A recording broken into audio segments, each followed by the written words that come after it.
اعوذ باللہ من الشیطان الرجیم بسم اللہ الرحمن الرحیم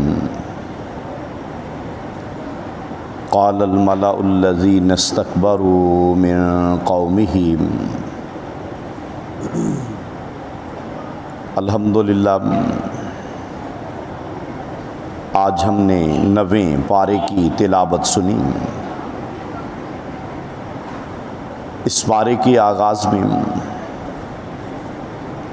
اللہ ذوالجلال والاکرام نے اپنے جلیل القدر پیغمبر جناب سیدنا شعیب علیہ السلام کا تذکرہ کیا کہ جب انہوں نے اپنی قوم کو توحید کی طرف بلایا، عدل اور انصاف کی طرف بلایا، ظلم اور دوسروں کا حق ناجائز طریقے سے کھانے سے منع کیا، اب ان کے جو سردار تھے وہ سیخ پا ہو جاتے ہیں اور آپ کے دشمن بن جاتے ہیں۔ دھمکی امیز رویہ ہے ان کا کہ اے شعیب علیہ السلام باز آ جائے، آپ اپنی عبادت کریں، اللہ اللہ کریں، آپ ہمارے معاشی معاملات میں، ہماری سیاسی معاملات میں، ہمارے معاشرتی معاملات میں آپ کیوں دخل دیتے ہیں؟ بس آپ عبادت کریں اور عبادت کی حد تک اپنے آپ کو رکھیں۔ تو جناب شعیب علیہ السلام اور آپ سے قبل جتنے بھی انبیاء کرام آئے اور آج تک لوگوں کی یہی سوچ ہے کہ جناب یہ جو دین ہے نا، اسے آپ مسجد میں رکھیں، اسے آپ مدرسے میں رکھیں، اسے آپ اپنی ذات تک رکھیں، اسے لوگوں میں کیوں جو ہے وہ دین کے معاملے پہ آپ باتیں کرتے ہیں؟ آپ ہماری تہذیب، ثقافت، کلچر، آپ سب میں اپنا دین داخل کرنا چاہتے ہیں۔ تو یاد رکھیے یہ لوگ اس وقت کے گمراہ اور فرعونی ذہن رکھنے والے لوگوں کا تھا، اور آج کے دور کے بھی جو گمراہ لوگ ہیں ان کی یہی سوچ ہے۔ اور یہی وجہ تھی کہ اقبال بار بار ہمیں رحمت اللہ علیہ اس بات کی تلقین کرتے رہے کہ جدا ہو دین سیاست سے۔ وہ کہتے ہیں کہ رہ جاتی ہے چنگیزی کہ کبھی بھی دین کو الگ نہ کرنا، کبھی بھی دین کو چھوڑنا مت، وہ تمہاری سیاست، معیشت، معاشرت ہو، اسے اللہ کے دین کے تابع کر لینا، اللہ کے دین سے اپنے سارے مسائل کا حل نکالنا۔ اور اللہ ذوالجلال والاکرام نے وضاحت بھی فرمایا کہ وَلَوْ أَنَّ أَهْلَ الْقُرَىٰ آمَنُوا وَاتَّقَوْا لَفَتَحْنَا عَلَيْهِمْ بَرَكَاتٍ مِّنَ السَّمَاءِ وَالْأَرْضِ۔ فرمایا اگر یہ لوگ ایمان لے آئے نا اور یہ لوگ تقوی اختیار کر لیں تو پھر یہ معیشت کے جس کی خاطر یہ لوگ ہر چھوٹے بڑے اچھے برے، ہر مشرک کافر کے آگے لیٹے ہوئے ہیں، ان کی ہر جائز اور ناجائز بات ماننے کے لیے یہ لوگ تیار کھڑے ہیں۔ ان لوگوں کو اپنی عوام کا خون پیالے میں رکھ کے بھی دینا پڑے کہ بس جی ہماری معیشت بہتر کر دیں، میں اپنی قوم کا خون، اپنی قوم کے جسموں سے دل اور جگر نکال کے بھی تمہیں دے دوں گا، بس ہماری معیشت بہتر کر دیں۔ اللہ پاک نے فرمایا کہ یہ لوگ بے وقوف ہیں، یہ احمق ہیں۔ اگر یہ اللہ پر ایمان لے آئیں، اللہ پر یقین رکھیں تو یاد رکھیں اللہ تعالیٰ آسمانوں سے رزق کے خزانے، ان کے دروازے کھول دیں گے، یہ زمین ان کے لیے سونا اگلنا شروع کر دے گی، اور پھر دیکھتے ہی دیکھتے ان کی معاشی گروتھ جو ہے وہ لوگوں کے لیے مثال بن جائے گی۔ اور چشم فلک نے یہ ایک بار نہیں کئی بار دیکھا ہے۔ آپ صلی اللہ علیہ وسلم کے دور مبارک میں پھر صحابہ کرام رضوان اللہ علیہم اجمعین کے دور مبارک میں، پھر تابعین، تبع تابعین۔ ہمارے ہاں تو صرف منفی باتیں کی جاتی ہیں نا، بنو امیہ کے دور کی، بنو عباس کے دور کی، اور ہمیں صرف ایک ہی کہانی سنائی جاتی ہے۔ حالانکہ یہ وہ دور تھا، بنو امیہ کا دور وہ زرعی دور تھا کہ جب لوگ سونا لے کر گلیوں میں پھرتے تھے کہ کوئی آدمی مل جائے جسے میں صدقہ دے دوں۔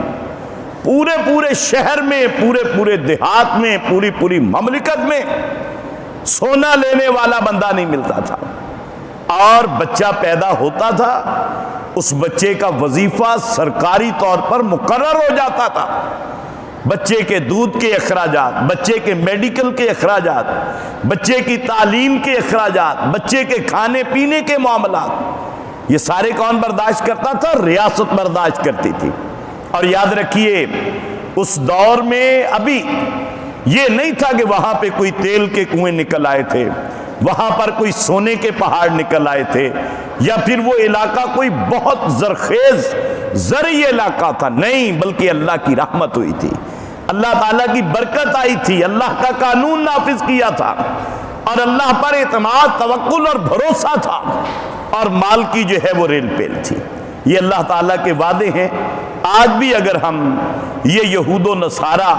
ان کی طرف جو للچائی ہوئی نظروں سے دیکھ رہے ہیں، ان کی ہر اچھی بری جو خواہش ہے اس کو پورا کرنے کے لیے ہم نے اپنی آزادی بھی بیچ ڈالی، ہم نے اپنی غیرت بھی بیچ ڈالی،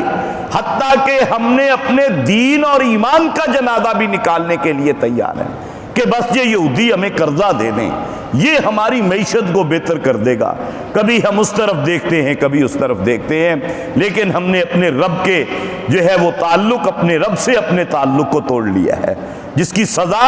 ہم جو ہے وہ مسلسل حاصل کر پا رہے ہیں۔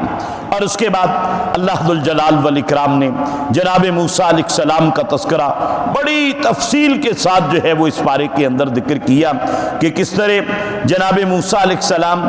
آپ نے وہاں سے نجات پائی فرعون سے، کس طرح جو ہے وہ جادوگروں کا مقابلہ کیا جناب موسیٰ علیہ السلام نے، اور کس طرح ان لوگوں نے ایمان لانے کے بعد اپنے ایمان کی حفاظت کی۔ اس کی تفصیل اگلے پاروں میں بھی انشاءاللہ آتی رہے گی۔ اور پھر ایک واقعہ بھی ذکر کیا اللہ پاک نے، وہاں پر یہ لوگ ایک ساحل پہ آباد ہو گئے، اور ان کا کاروبار مچھلیوں کو اشکار کرنا اور اس کے بعد اس سے اپنی گزر بسر کرنا تھا۔ اللہ پاک نے ان کے لیے ہفتے کے دن کو عبادت کے لیے مقرر کر دیا تھا، اور یہ لوگ ہفتے کے دن عبادت کیا کرتے تھے، اور اللہ پاک نے ان کو روک دیا کہ بھئی آپ نے ہفتے والے دن نہ کاروبار نہیں کرنا۔ اور اسی وجہ سے بعض لوگ ہمارے ہاں بھی سمجھتے ہیں کہ شاید جمعے والے دن اگر مزدور کے پاس جائیں نا مزدوری، نہیں جی جمعے والے دن نہیں مزدوری کرنی، لت ٹوٹ جاندی ہوندی ہے، نقصان ہو جاندہ جی، مستری پہ پاس چل جائیں، نا جی نا جمعے والے دن نہیں اسی کام کریدا، بڑا نقصان ہو جاندہ ہے۔ اسلام نے جمعے والے دن جو ہے جمعہ پڑھنے کی تلقین کی ہے، لیکن آپ اپنا کام نماز جمعہ کے بعد آپ نکل جائیں۔ اللہ پاک نے فرمایا اپنا رزق تلاش کریں، کوئی ایسی بات نہیں ہے، منع نہیں ہے اسلام کے اندر، لیکن ان کو روک دیا گیا تھا۔ اب انہوں نے ہیلے بہانے کیے، اور ہیلے بہانوں کے ساتھ جس چیز سے منع کیا تھا اسی کام کو اختیار کیا۔ اب کیا ہوا؟ اب اللہ رب العالمین نے پھر ان کے قبیلے کی بات ذکر کی ہے اس قوم کی، فرمایا اذ قالت امۃ منہم لم تعظون۔ اب ان لوگوں میں سے 3 گروہ ہو گئے۔ ایک وہ گروہ تھا جو اللہ کی نافرمانی کرتے ہوئے ہفتے والے دن مچھلیوں کا شکار کرتا ہیلے بہانوں سے، اور ان مچھلیوں کو قابو میں کر لیتا، کیونکہ ہفتے والے دن مچھلیاں زیادہ آتی تھی۔ یہ بھی ایک آزمائش ہوتی ہے نا، اذان ہو جائے تو 5 7 10 15 گاہک آ جاندے، بندہ کہتا چلو یار کوئی گل نہیں، شام تک پتہ نہیں انہیں ہونے کہ نہیں ہونے، چلو ہن انہاں نوں پکتا لیے نماز دی خیر اب بعد چ پڑھ لیں گے۔ ایسی ہوتا ہے شیطان، یہ چال چلتا ہے، بندے کا امتحان لیتا ہے، اور ایسا ہی ان کا بھی امتحان ہوا۔ ہفتے والے دن لوگ دھڑا دھڑ مچھلیاں آنے لگیں۔ اب انہوں نے بہرحال ہیلے کیے، مختلف واقعات ملتے ہیں۔ اب ان کے 3 گروہ ہو گئے۔ ایک وہ گروہ تھا جو مچھلیوں کو پکڑتا تھا، ایک وہ گروہ تھا جو ان کو روکتا تھا کہ یار آپ ایسا نہ کریں، آپ یہ اللہ کی نافرمانی کر رہے ہیں، باز آ جائیں اس سے۔ ایک وہ گروہ تھا جو ہمارے جیسا بھی تھا کہ جناب کسی نو چھیڑو نہ، اپنا موقف چھڈو نہ۔ خود وہ اللہ کی عبادت کرتے تھے، خود وہ اللہ کے جو ہے وہ فرما بردار تھے، لیکن وہ مچھلیوں کو شکار نہیں کرتے تھے خود، لیکن وہ کہتے تھے ٹھیک ہے یار جڑا جتھے لگیا رہے، سانو کوئی نہیں۔ یہ موقف ہے نا ہمارے بھی بعض لوگوں کا، وہ جڑا جتھے لگیا رہن دیو جی کوئی گل نہیں، کسی کے موقف کو چھیڑو نہ، اپنا چھوڑو نہ۔ یہ کچھ اصول ہیں جو بنائے ہوئے ہیں لوگوں نے خود ساختہ۔ اور ایک وہ گروہ یہ تھا، ایک اگلا گروہ تھا، وہ کون سا تھا؟ وہ گروہ تھا کہ وہ روکتا تھا ان کو۔ اب یہ اسے کہتے کہ یار تم ان کو کیوں روک رہے ہو، یہ لوگ تو اتنے گمراہ ہیں، اتنے گندے ہیں، آپ ان کو مت روکیے۔ اب ان کا جواب کیا تھا؟ وہ کہتے ہیں کہ اذ قالت امۃ منہم لم تعدون قوما اللہ مہلکہم او معذبہم، کہ اللہ تعالیٰ تو ان قریب ان پر عذاب نازل کرنے والے ہیں، یہ اتنے بڑے اللہ تعالیٰ کے باغی ہیں، کیوں روکتے ہو ان کو؟ آپ کی دعوت کا، آپ کی تبلیغ کا، آپ کے روکنے کا ان پر کوئی اثر نہیں ہوگا، چھوڑیں ان کو، ان کے حال پر چھوڑ دیں، اور آپ ان کو نہ روکیں، ان پر عذاب آنے والا ہے، اور عذاب بھی بڑا سخت آئے گا۔ قالو، ان لوگوں نے کہا جو روکتے تھے، اب یہ گروہ بننا ہے ہم نے، اس گروہ میں شامل ہونا ہے، برائی کو روکنا ہے، کوئی رکے نہ رکے، لیکن ہم نے برائی کو، بے دینی کو، شرک کو، بدعت کو ہم نے روکنا ہے۔ ہمارے گاہک کم ہو رہے ہیں، کوئی بات نہیں، ہمارے مالی نقصان ہو رہا ہے، گھبرانا نہیں ہے، رزق اللہ دینے والے ہیں، یہ ممکن ہے آزمائش ہو آپ کے لیے۔ فرمایا کہ قالو، انہوں نے کہا معذرتاً الی ربکم، دیکھو ہم نے اللہ کے پاس جانا ہے، اگر اللہ تعالیٰ نے پوچھ لیا تمہارے سامنے یہ شرک ہو رہا تھا، تمہارے سامنے یہ اللہ کی نافرمانی ہو رہی تھی، کم از کم اسے روک ہی دیتے، تم جتنی ہمت تھی اتنا ہی کر دیتے، تم نے کیوں نہیں روکا؟ وہ کہتے ہیں معذرتاً الی ربکم، اپنے رب کے پاس صرف عذر پیش کرنے کے لیے، اللہ ہم نے ان کو روکا تھا، یہ باز نہیں آئے تھے۔ فرمایا لعلہم یتقون، اور اگلی بات اس سے بھی بڑی ہے کہ رب پر کبھی بھی بندے کو مایوسی نہیں ہونی چاہیے، یار ہو سکتا ہے کہ اللہ ان کو ہدایت ہی دے دے،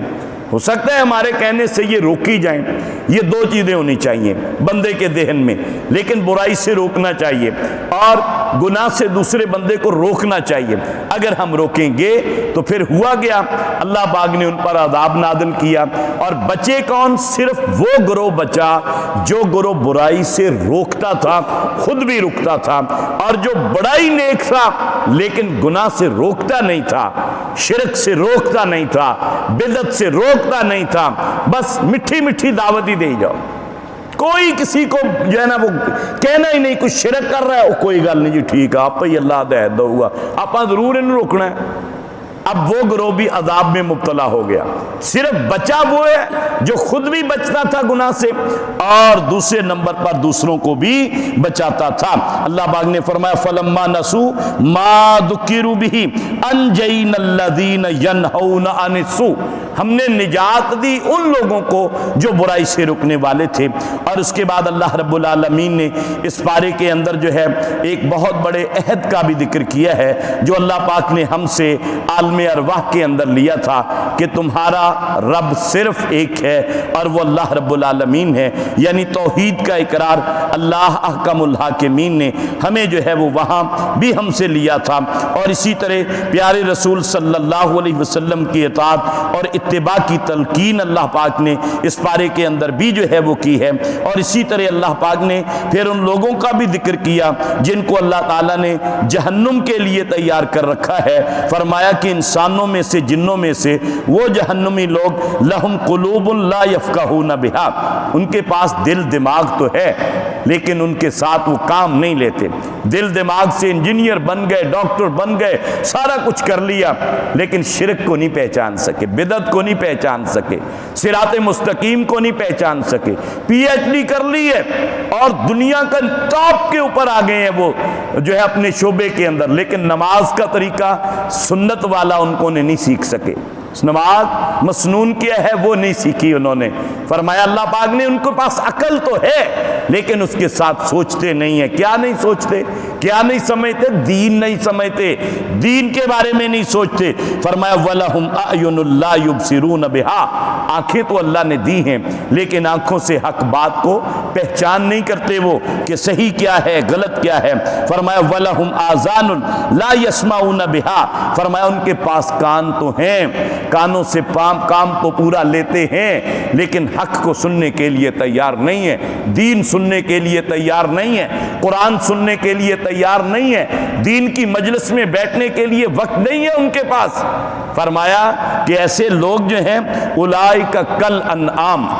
جو اپنے آپ کو عقل کل سمجھتے ہیں کہ بس نہیں ہم ٹھیک ہیں جی، وہ کوئی گل نہیں جی، یہ گلاں ہوندیاں ہی رہندیاں، اولئک کالانعام، فرمایا یہ جانوروں جیسے ہیں، بل ہم اضل، اللہ نے فرمایا یہ جانوروں سے بھی زیادہ گمراہ ہیں، اولئک هم الغافلون، اللہ پاک نے فرمایا یہ غفلت میں پڑے ہوئے ہیں، یہ غفلت میں پڑے ہوئے ہیں، ان کو علم نہیں ہے۔ اور اس کے بعد سورۃ الانفال، اس کا کچھ حصہ بھی اس پارے میں ہے۔ سورہ توبہ کا آغاز ہو رہا ہے اگلے پارے میں، چونکہ ان دونوں صورتوں کا موضوع اور مضمون ایک ہے اس لیے اس کی وضاحت آئندہ جو ہے وہ کل کی مجلس میں انشاءاللہ کریں گے۔ وما علینا الا البلاغ المبین۔